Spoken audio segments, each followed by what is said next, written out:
ఒక్క మాట సంఘంతో పంచుకోవాలని చెప్పి నేను మనస్ఫూర్తిగా ఆశపడుతున్నాను. అందులో చక్కగా చూసినట్లయితే మీకు ఉపయోగపడే మాట, మీ జీవితాలని మంచి మార్గంలో పెట్టే మాట ఏంటంటే, క్రైస్తవులకి కష్టాలు కానీ ఆరోగ్య సమస్యలు కానీ ప్రతిరోజు కూడా ఏదో ఒక ఇబ్బంది ఆరోగ్యంలో, శరీరంలో ఏదో ఒక ట్యాబ్లెట్ వేస్తే కానీ ఒకరోజు గడవలేని స్థితి కానీ, లేకపోతే అవమానం కానీ, టెన్షన్ కానీ, జుట్టు ఊడిపోవడం కానీ, ఇలా ఏ తీసుకున్నా సరే క్రైస్తవులకి ఎందుకు వస్తుందో అన్నది ఎప్పుడైనా ఆలోచించేస్తారా? క్రైస్తవులకే, ప్రపంచం అంతటి అటు ఉంచండి, క్రైస్తవులకి ఎందుకు వస్తుంది మీకు తెలుసు. కానీ ఆ విషయంలో చిన్న వివరణ ఇవ్వాలని చెప్పి నేను ఆశపడుతున్నాను. అదేంటో తెలుసా? 3 విషయాల ద్వారా క్రైస్తవులకి కష్టాలు, ఆరోగ్య సమస్యలు, ఆర్థికపరమైన సమస్యలు వస్తాయి. 3 మార్గాల ద్వారా. ఆర్థికపరమైన సమస్యలు, ఎంత కష్టపడినా సరే మిగలలేని సమస్యలు, ఎంత కష్టపడినా సరే ఇంకా అప్పుల్లో ఉండే సమస్యలు ఎందుకు ఉంటాయంటే చెప్తాను ఈరోజు.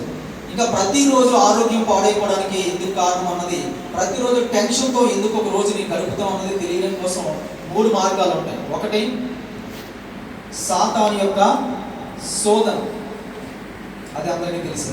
రెండవది, దేవుని యొక్క పరీక్ష, ఇది అందరికీ తెలిసింది.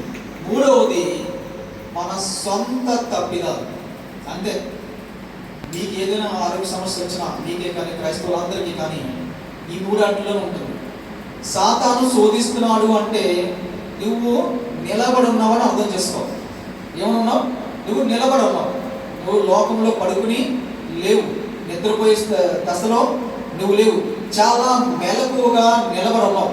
అందుకే సాతాను గారు మళ్ళీ నేను ఏం చేస్తాడు? పడగొట్టే ప్రయత్నము చేస్తాడు. అది శోధన. సాతాను గారు శోధిస్తున్నాడంటే మీరు మంచి వాళ్ళు, సాతాను గారు మమ్మల్ని శోధిస్తున్నాడంటే దేవుని దృష్టిలో మీరు ఉన్నారు అని అర్థం చేసుకోండి. రెండవదిగా, దేవుడు పరీక్ష పెడుతూ ఉంటాడు. నీ స్థానం పెంచడం కోసం, నీ ఉద్యోగంలోని నెక్స్ట్ లెవెల్ కోసం, నీ వ్యాపారంలో నెక్స్ట్ లెవెల్ కోసం, నీ ఆత్మీయ దశలో నెక్స్ట్ లెవెల్ కోసం చిన్న చిన్న పరీక్షలు దేవుడు పెడతాడు సొంతంగా. అందులో పాస్ అయితే మేలిమి బంగారం. ఇప్పుడు చదువుకున్న వాక్యంలో బంగారం అంట, మేలిమి బంగారం అంట. 2 రకాల బంగారం ఉంటాయి. దొరికిందంత బంగారము కాదు. దాన్ని శుద్ధి చేసినప్పుడు 7 మార్లు పుటమ వేసి చక్కగా శుద్ధి చేసినప్పుడు అదేమవుతుంది? మేలిమి, మంచి నాణ్యత కలిగిన బంగారం అవుతుంది. దేవుడు పరీక్ష పెడితే మీరు నాణ్యమైన బంగారం లాంటి, మేలిమి బంగారం లాంటి జీవితం మీకు రాబోతుందని చెప్పి హ్యాపీగా తెలియజేయండి. మూడవది, మన సొంత తప్పులు. అందులో మనకి తెలియని తప్పు ఏంటో తెలుసా? అన్ని విషయాలు మనకు తెలుసు కానీ తెలియని తప్పు చెప్తాను ఈరోజు. ఏంటో తెలుసా? మనం కాకుండా ఇతరుల్ని మనం తలంచుకోవడము అది పాపం. చెడ్డగా ఇతరుల కోసము చెడ్డగా మాట్లాడుకోవడం కూడా పాపమే. ఇతరులు బాగుంటే చూసి వారవలేని నైజం ఉండడం కూడా పాపమే. పాపమే, తప్పు కాదు, పాపమే. ఇతరులు బాగుంటే చూడలేకపోతున్నావా? అది పాపం. ఇతరులు చూసి నువ్వు మాట్లాడుకుంటున్నావా? అది పాపం. అందుకే నీకు ఆరోగ్యపరమైన సమస్యలు వస్తున్నాయి రోజు. అందుకే నీకు ఆర్థికపరమైన ఒడిదొడుకులు వస్తున్నాయి. స్ట్రగుల్స్ ఫేస్ చేస్తున్నావు. చల్లగా ఒక్కరోజు మనస్ఫూర్తిగా అమ్మయ్య బాగున్నాను అనుకున్న రోజు నీ జీవితంలో ఉండట్లేదు. ఉండదు కూడా. ఎందుకు ఉండదు? నువ్వు ఇతరుల కోసం ఎందుకు మాట్లాడుకుంటున్నావు? ఇతరుల జీవితం కోసం నువ్వు ఎందుకు మాట్లాడుకుంటున్నావు? నీకు ఏ అవసరమో చెప్పండి. మనకి ఏం అవసరం? ఇతరుల జీవితాల కోసం మాట్లాడుకోవాల్సిన అవసరం మనకి ఏమొచ్చింది? ఒకవేళ అలా మాట్లాడుకుంటే డైరెక్ట్గా ఆజ్ఞల్లో 9 ఆజ్ఞలు మనం మీరినట్టే. ఏంటది? ఒక ఆజ్ఞ ఏంటి? మనకున్న 10 ఆజ్ఞలు, అవి 2 ఆజ్ఞలు చేశాడు. ఒకటి దేవుని స్తుతించండి, మంచిగా, సింపుల్, చాలా క్లియర్గా ఉంది. ఒకటి ఏం చేయండి? భగవంతుని స్తుతించండి మంచిగా, ఎలా పడితే అలా కొంచెం మంచిగా, మనస్ఫూర్తిగా.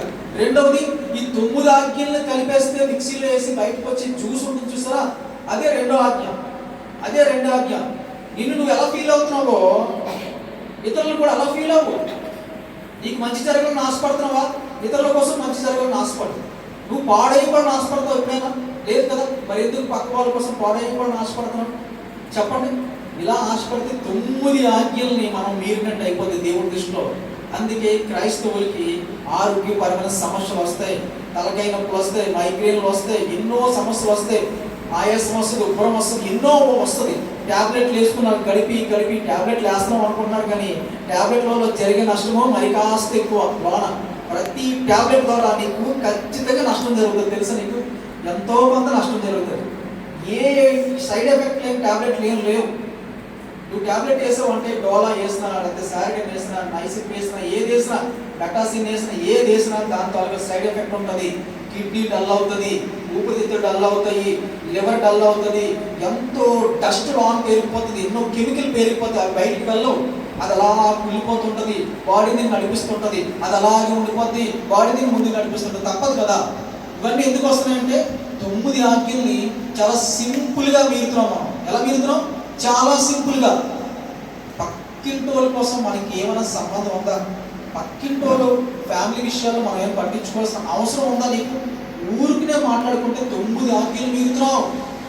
సరదాకి మాట్లాడుకుంటే, సరదాకి కామెంట్ చేస్తే దుష్టులు ఆలోచన చెప్పుకున్న నడుక పాపుల మార్గం నిలుక అపహాస్యకులు కామెంట్ చేసేవారు, అపహాస్యం చేసేవారి దగ్గర నువ్వు కూర్చోవద్దు, ఉండొద్దు, స్నేహం చేయొద్దు బైబిల్ చెప్తుంటే వాళ్ళ మీద వ్యతిరేకంగా మాట్లాడుకుంటే మనకి ఏం కలుగుతుంది?